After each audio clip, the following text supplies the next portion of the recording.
ज्यालङ्गा भित्रबाट हराएका कथाहरू श्रृङ्खला 2 मा आजको कथा छट्टु स्यालबाट ठगिएका ती सोझा गाउँलेहरू।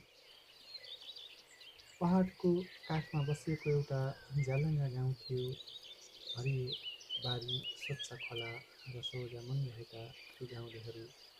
उनीहरू साह्रै मेहनती थिए, तर पैसाको अभाव भने सधैँ साथमै रहन्थ्यो। कसैलाई छोरीको बिहे गर्न चाहिन्थ्यो त कसैलाई बाली रोप्न दिउँ। एक दिन ज्यालङ्गामा एउटा चलाक स्याल आयो र उसले आफूलाई समृद्धि सहकारीको प्रमुख भनेर चिनायो। स्यालको बोली साह्रै मिठो थियो, लुगा सफा र हातमा ठुला ठुला फाइलहरू थिए। उसले भन्यो, तपाईँहरूको सानो बचत मलाई दिनुहोस्, म यसलाई ठुलो बनाइदिन्छु ताकि थोरै महिनामै दोब्बर फाइदा हुनेछ। गाउँलेहरू एकछिन त अलमलमा परे, तर स्यालले फेरि मिठो आश्वासन दियो, म तपाईँहरूकै छोरा जस्तै हुँ, तपाईँहरूको भविष्य उज्यालो बनाउने सपना बोकेर आएको छु। स्यालको बोलीमा यति जादु थियो कि सबै गाउँलेहरू मोहित भए।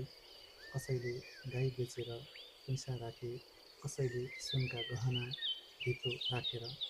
एकजना बुढी आमाले त छोराको बिहेको लागि जोगाएर राखेको सानो पैसाको थैली नै बुझाइन्।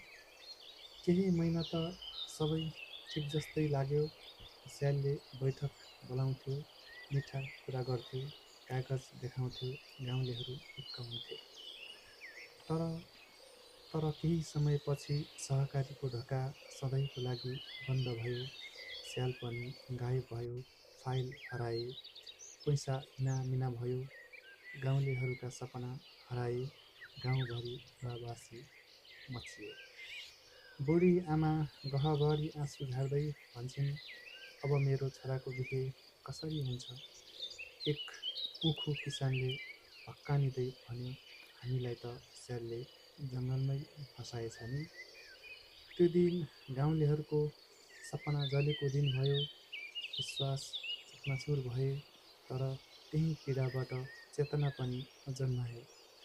गाउँका युवाहरू जुटे, उनीहरूले कानुनीय प्रक्रिया थाले, प्रशासनमा उजुरी दिए, गाउँका सबैलाई भेला गरेर सम्झाए। अत्याधिक लोभ र मिठो आश्वासनमा फस्न हुँदैन। सहकारी भनेको विश्वासको घर हो, तर यसलाई चलाउने मान्छे इमान्दार हुन पर्दछ। बिस्तारै गाउँ फेरि उठ्न थाल्यो। उनीहरूले आफै पारदर्शी बचत सहकारी समूह बनाए।